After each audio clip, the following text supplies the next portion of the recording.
ও আসো বোমা, বসো, তোমার সাথে একটু কথা বলি। বলেন বাবা, চাটা কি খাইছেন? হ্যাঁ খাইছি। শোনো বোমা, ছেলের কথা বললে তো আমি বিশ্বাস করবো না যে ছেলে যেতে দেয় না। আসলে তুমি যেতে চাও না, ঠিক না? আসলে কি বাবা, আপনিই তো আমার বাবা, আর আপনাকে পাওয়ার পরে আমার বাবা মার কথা আমি ভুলে গেছি। হ্যাঁ, এই কারণে বাপ মাকে রেখে এইখানে সারা বছর চালাবা। শুনো, তুমি আমাদের কথা কোনো চিন্তা করবে না, তুমি দেশে যাও, বাপ মাকে দেখো, ঠিক আছে? একটু ওদেরকে একটু সেবা যত্ন করে আসো। সত্যি কথা বলতে কি বাবা, বাবা বাড়িতে গেলে তারা যে আমার বাবা মা, এটা আমার মনেই হয় না। আর আপনার কাছে আসার পরে আর বাবা মার কথা মনেই পড়ে না। আমি বুঝি বৌমা, বৌমা বুঝি, এতটা বেশি আমাদের ভালোবেসো না, তাহলে পরে তোমার বাপ মা আমাদেরকে দোষ দেবে। আসলে তুমি ছোট মানুষ তো, আমি বুঝি। যাক গে, আমি আমি অন্তত খুশি তুমি আমাদের পরিবারটা, সংসারটা আগলিয়ে রেখেছো, আমি খুবই খুশি। তাই বলে যে তোমাকে আমরা পাঠাবো না বাপ মার বাসায়, এটা কেমন হয়? তুমি শুনো, আগামী পরশু দিনই যাবে, না করবে না, আমি টিকিট সব করে দেবো, কেমন? আপনিও যাবেন কিন্তু বাবা। ঠিক আছে, তুমি যখন বলছো যাবো। খুশি তো? আচ্ছা, হ্যাঁ আমি খুশি। হাসো হাসো। হাসো। বাবা, এমন শ্বশুর পাইলে কার আর বাবা মার কথা মনে পড়ে না। আমি জানি তো, এই কারণে তোমার কথাটা বললাম।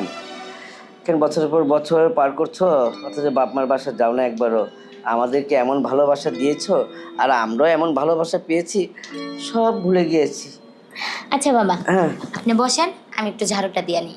আচ্ছা দাও।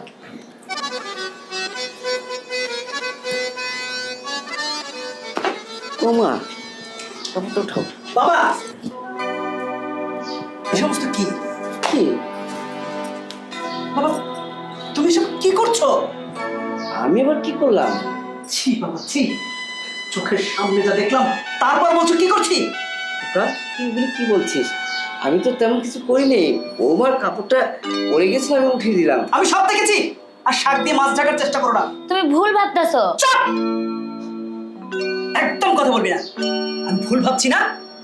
এত সময় এখানে বসে ঠলাঠলি ছি ছি ছি, এটা যদি মানুষের দেখে, আত্মীয় স্বজন দেখে, তাহলে কি মনে করবে? আর তুমি তুমি কি করছিলে? তুমি, আমি নিজের চোখে দেখেছি তুমি ওকে জড়িয়ে ধরেছ, তারপর আবার যখন উঠেছে তখন তুমিও শাড়ির আঁচল ঠিক করে দিয়ে দিচ্ছিলে। বাবা রে, তোর চোখের দেখা। আমার চোখের দেখা ভুল না। আর একটা কথা বলবে না, আর একটা কথা বলবে না। চুপচাপ নিজের রুমে চলে যাও, যাও। তুমি আমাকে ভুল ভাবতে পারো, নিজের বাবাকেও ভুল ভাবলে? আমি বলেছি কোনো কথা বলবে না, শাক দিয়ে মাছ ঢাকার চেষ্টা করবে না। যা করেছো চরম অন্যায় করেছো। এরপর আবার মুখে কিভাবে কথা বলো? তোমাদের লজ্জা হওয়া দরকার। দুজন মানুষেরই লজ্জা হওয়া দরকার, কিন্তু একটা মানুষের ন্যূনতম লজ্জা নেই। ছি, ঘৃণা লাগে, ঘৃণা লাগে তোমাকে বাবা বলে ডাকতে। আর তুমি তুমি আমার স্ত্রী হয়ে কিভাবে এই কাজ করতে পারলে? চোখের সামনে যা দেখেছি আমি বলতে পারছি না, আমার আমার বুঝতে পারছি না যে কিভাবে মানুষজন যদি জানে কি বলবে। ছি, ছি। বাবা যাও, চোখের সামনে থেকে যাও। আবার দাঁড়িয়ে আছো, লজ্জা করে না, একটু লজ্জা করে না।